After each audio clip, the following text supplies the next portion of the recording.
Welcome to episode 54 of the Feed Your Soul with Kim podcast.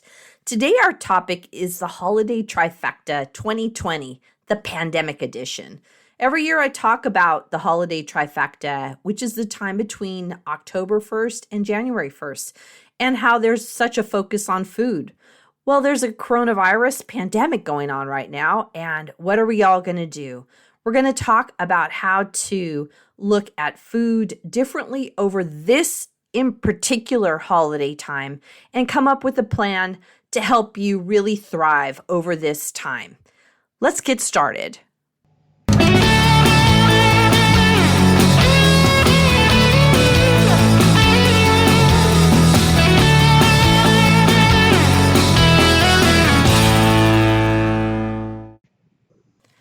Welcome everyone to the Feed Your Soul with Kim podcast. I'm Kim McLaughlin and I am your host. I am a psychotherapist, author, blogger, and speaker. I help people when they're feeling frustrated, overwhelmed, and overloaded, and it shows up in overeating. And this is the time of year that I talk about what I call the Holiday Trifecta. Every year I talk about this with my clients. I've talked about this in other podcasts. And I wanted to redo it this year because we're in a pandemic. I actually re-listened to the Holiday Trifecta podcast from last year, and I have it linked in the show notes because it's really good. It really does talk about all the things that go on during the Holiday Trifecta, but this year is super different. We have the coronavirus. We are in increasing numbers, at least in my county, and there's looking to be more lockdowns in terms of restricting people and where they can go and what businesses are open.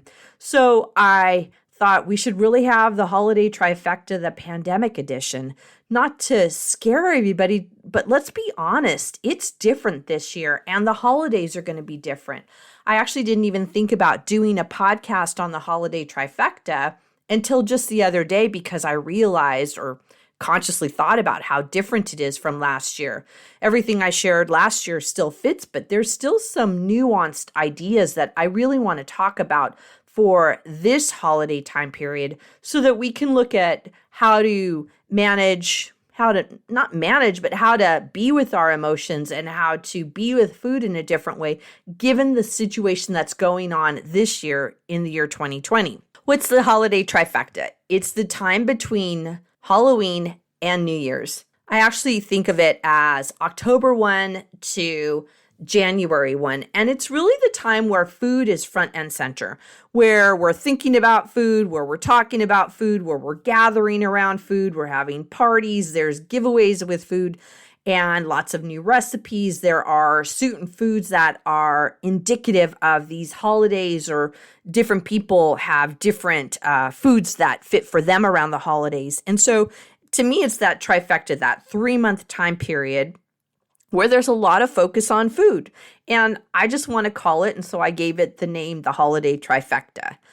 It also happens during this time that when there's a focus on food, there's also a focus on an increase in eating. And that can be the idea of, I never get this food, I want to have it, I want to have a lot of it. And what happens is over this holiday time, this Holiday Trifecta, we actually go into binge eating mode because many times we think we can't have these foods any other time than Halloween, Thanksgiving, and Christmas, and we don't see that we can have the food, and so we feel starved, so to speak. And when we're starved for certain foods, we then end up binging on them, and that's what happens over this holiday. And then after the binge, what comes? January 1, where we feel guilty and ashamed, and then we go into that diet mode in January. So this fits that model of the diet restrict, leading to binge, leading to shame and guilt, leading back up to diet and restrict. So I invite you to enter into this time to look at which are the foods that you really like and are you restricting them, because that can be a reason why you might be overeating them. And if you look at the idea of, I could have them anytime during the year, Granted, I know Starbucks only has a pumpkin spice latte this certain time period, but you can make it yourself. You can make it at other times of the year. You can buy the ingredients. And so it really isn't something that you can just have this at this time of year. You can have it at other times. It's just, do you choose to or don't you? So one is making sure that you are seeing that there are foods that you like and that you get to eat them. So we don't go into restrict mode. But the other thing that happens over this holiday is there's an increase in feelings, because typically we are expected to see family members, to see friends, to be in groups. And sometimes there are places we actually don't want to be. There are people that we don't necessarily want to see. I don't see them, or not me, but you don't see them at any other time of the year, and then you have to see them at this holiday, and they aren't particularly the people that you want to spend time with. And so we can feel stressed and anxious about seeing these people that you might feel uncomfortable with, and you think, well, you have to see them at this time of year because it's expected. So those feelings come up of feeling overwhelmed and anxious. You add on to that feelings of not having the food that you wanted any other time of year, and then feeling like you want to binge, feeling out of control. We talked in other podcasts about how emotional eating, these emotions lead us to overeat. And the more we can look at these feelings and these emotions in order to deal with them, to process them, then it doesn't show up in food and overeating. You eat what you want, you eat when you're hungry, you stop when you're full. Remember, when we talk about this type of eating, which is called intuitive eating, it doesn't mean that we restrict. It doesn't mean that there are good foods or bad foods. Foods are foods. It's just figuring out what's your food, what's your right food at this particular time. And that becomes more of a automatic process as you work on intuitive eating over time. I have found myself, and my clients have found, that as they work on intuitive eating, that they can get back to that primary sense, that sense of knowing when they're hungry, when they're full, what they want, and not feeling guilty about it. It's really that sense of when you were a child and you knew when you were hungry and when you were full, and nobody could make you overeat. We want to get back to that really natural part about being in touch with our body and being in touch with what food works for us. When I was thinking of how this pandemic affects this holiday trifecta time, it's an unknown to me. I actually don't know how it's going to affect us, because everybody's going to make a different decision over this holiday. Over this holiday time, we've already had Halloween, and for many people, their kids didn't go out trick-or-treating, or they didn't even open their door for people. Maybe you left candy outside, or you didn't buy any candy. There was also the idea that people would buy candy and they'd eat it themselves. And that brought a lot of stress to people, that they had this candy and felt kind of compelled to buy it, but also felt compelled to eat it, which didn't feel good to them. So Halloween was an odd experience. It was different than what we're used to. And now we're coming up on Thanksgiving, we're coming up on Christmas, and it's going to be an equally different time, because there's a lot of areas that could potentially be a struggle. So I just want to point those out so you can then be on the front end of it to decide how you want to deal with it. First, what people have been telling me consistently since the coronavirus really broke out, at least in my area in Northern California at the middle of March.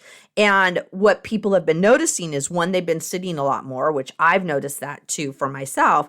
And also feels like more struggle with food, because there's food in the house, and people have been thinking, clients have told me that they feel afraid to have food in the house because they're afraid that they're going to eat it. So that's one of the things that this pandemic has brought on. Also, we've been working at home, which means we've been closer to the food and also closer to feeling anxious and overwhelmed. And so the food seems to show up more for us. But I want to talk more specifically about Thanksgiving and this holiday that's coming up pretty quickly, because I don't know what you're going to do. And literally, I don't know what my family's going to do either, because there are questions about, are there lockdowns in our cities? The requests from local government about how we handle this pandemic. Can we visit each other? Do we need to keep distance from each other? I hear a lot in the news talking about, if you're going to go see people, sit outside or sit with a mask.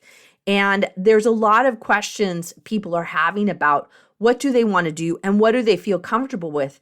And even beyond that, it's not even necessarily what you feel comfortable with, but what is the people you want to see feel comfortable with?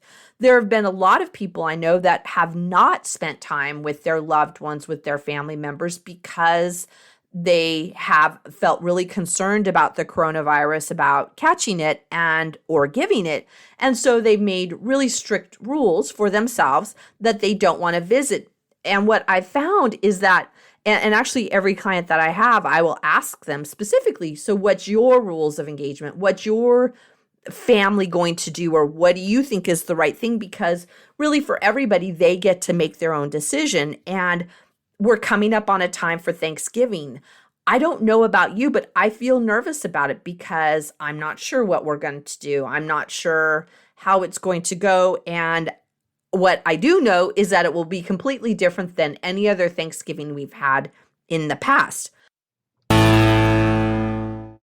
Hi, everyone. This is Kim, and my book is out. Feed Your Soul, Nourish Your Life, a 6-step system to peace with food is live. I recommend you get it. It has all my 6 components of feeding your soul, as well as my own story. Pick it up now. You can find it on my website at feedyoursoulunlimited.com. Thanks.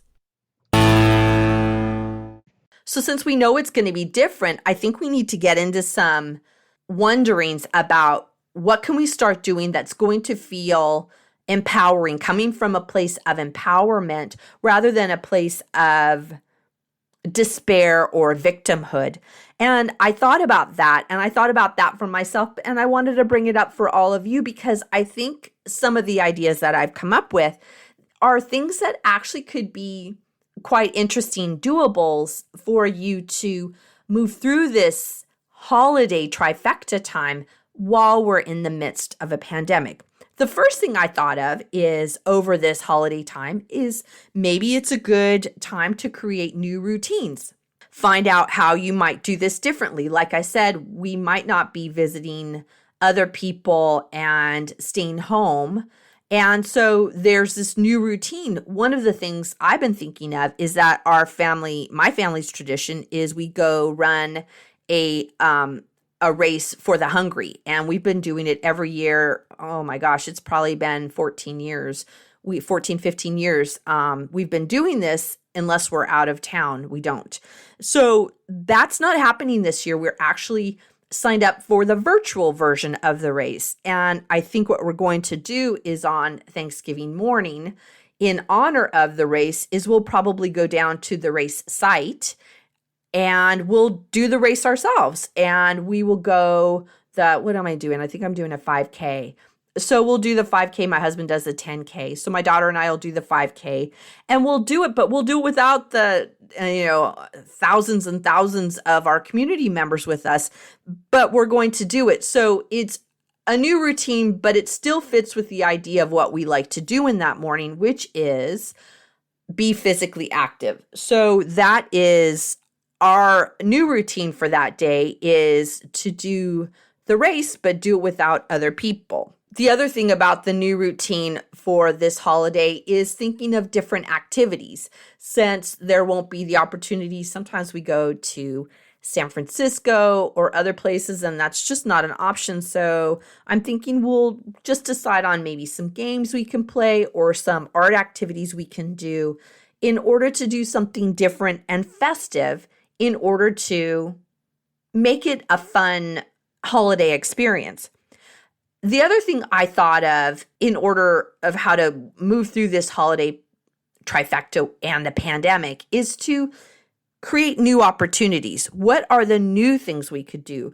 And I had thought of that in terms of maybe that means we might have a different kind of meal. There's a Thanksgiving meal that we have on Thanksgiving Day that my family's used to.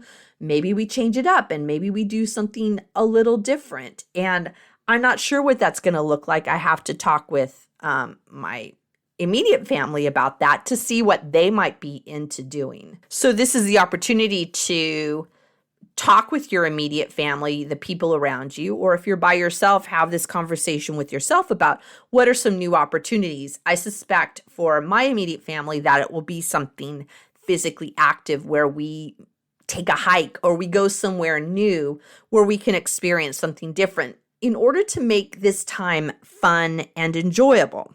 But that might not always work for you. And I really honor that people are having different kinds of experience and that this pandemic has gone on for a very long time and we're all over it and want to be done with it. But the truth is that it really is still occurring and we need to take some kind of inner reflection on what's going on. And what I thought about with that is that I think it's going to be important over this holiday trifecta time is to notice any resentment, any anger, any anxiety, and to really notice them and call them out for what they are. This time has been tough on everybody worldwide. We've all experienced this pandemic together, and truthfully, each person has had it in a different way, but it has been a universal experience for people that have led to a lot of feelings. And when I think about feelings, I think about how when we stay deep in these feelings and don't move them out of us, we end up eating over it. So I want to avoid that. So this could be a great time to take out your journal and start noticing any resentment, notice any anger, notice any anxiety, and really put them to paper and talk about what the resentment, the anger, and the anxiety means to you and what is it that you feel upset about, and really put it to paper in order to begin to release it.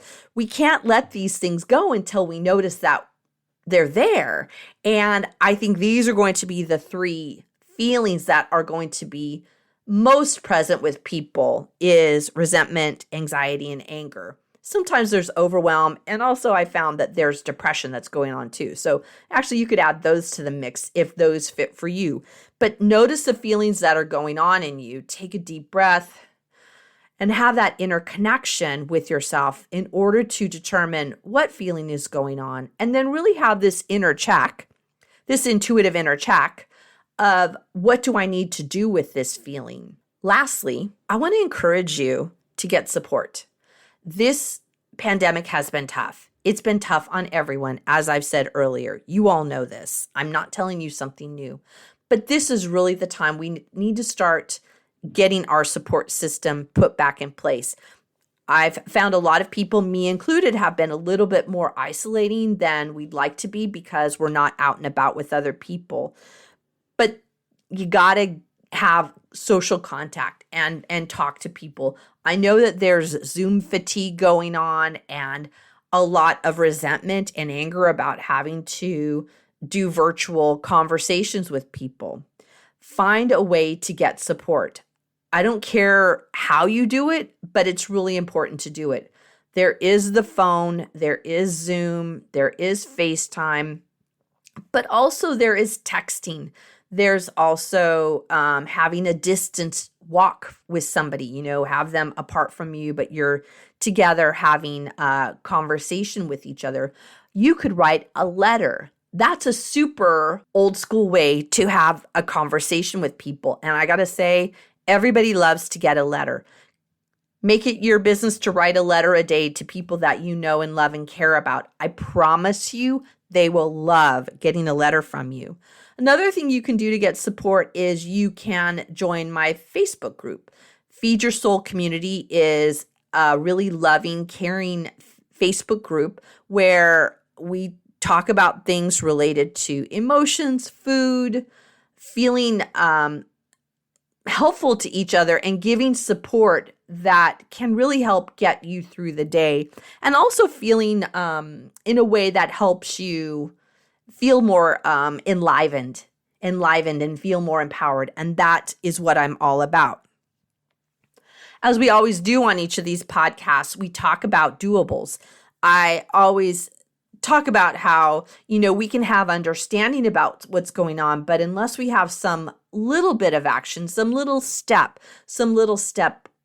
towards something, we can't get the full effect of it, because we then embody that change by doing something different. So I really encourage you to think back on what we've talked on today about the holiday trifecta and see what fits for you. Could it be having a conversation with your family about what is the right way to handle this holiday time and what fits for all of you? See if there's a way to develop a new routine. See if there's something new you might add. That can make it really fun. If we get into feeling angry and resentful, that can be the opportunity to say, well, what new could I invite into my life? What's something new I could do? I know we've been in this holiday or in this pandemic for a long time, but you put your thinking cap on and start wondering, what could you do that might be fun and a little bit different to give you a new routine, to give you a new opportunity in order to come at this time period different. It actually could be a win. I'm going to say it. This could be a win for everybody to have a new routine, a new way of engaging with Thanksgiving and Christmas, and do it in a way that fits for you. Lastly, no matter what, make sure you're seeking support. Get to talking with other people. Talk about how you're feeling and talk about what's going on. It's so helpful. We are social creatures and we need to be social with each other, even during a time of a pandemic when we're asked to not be in physical proximity of other people. So get yourself some support. I hope that this was helpful for you. I hope you have some new ideas. I'd love for you to join our Feed Your Soul Community Facebook group. Give me some ideas about what you're doing. I always love to hear what new opportunities people are doing, how they're handling this holiday trifecta pandemic edition in a different way, because I can use more tools in my toolbox. I look forward to talking with you next week. Please know that I'm rooting for you, and I wish you peace with food and peace with this holiday. Bye. Thank you for joining us on the Feed Your Soul with Kim podcast. We come to you every Monday with fresh new ideas to help you end emotional eating and put food in its proper place as nourishment. Please be sure to subscribe to this podcast and review it and let us know what you think. Thank you for joining us.